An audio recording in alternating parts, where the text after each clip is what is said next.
There are many reasons why someone would want a solar setup. They are great for off-grid buildings, camping, and emergency power. If you want the most basic solar setup, it requires for things a solar panel, charge controller, a battery, and an inverter if you need power outlets. So, if you're just using 12-volt items, you can just plug it directly into the battery terminals. No inverter needed. When it comes to batteries, the lithium iron phosphate is the best you can get and highly recommended. They need no maintenance. They're lightweight and you can drain the battery without damaging it. Only downside is that they cost more upfront, but is cheaper long term. There are three types of solar panels currently: durable, flexible, and wackeled.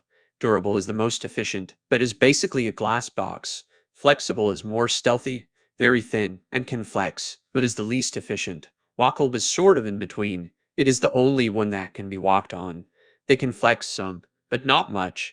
Efficiency is worse than the durable, but better than the flexible. Speaking of types, there are two different types of solar cells as well: a monocrystalline and polycrystalline. Monocrystalline is the most common and is the one I recommended, since it is the most efficient and can draw more power. Charge controllers is an easy choice.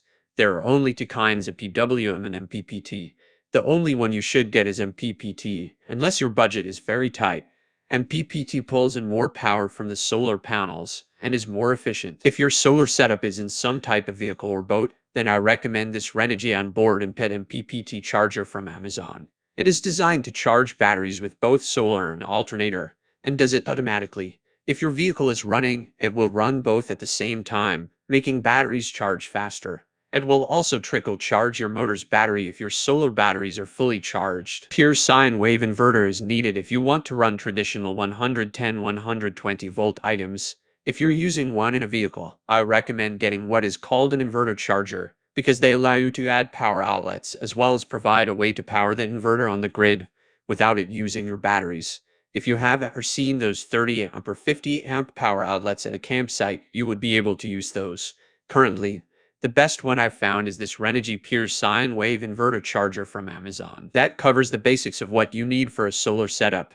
If you want a more advanced setup, you could set everything up similar to a home, like adding breaker panels and fuse panels to attach several items to your solar system at once, while providing extra protection.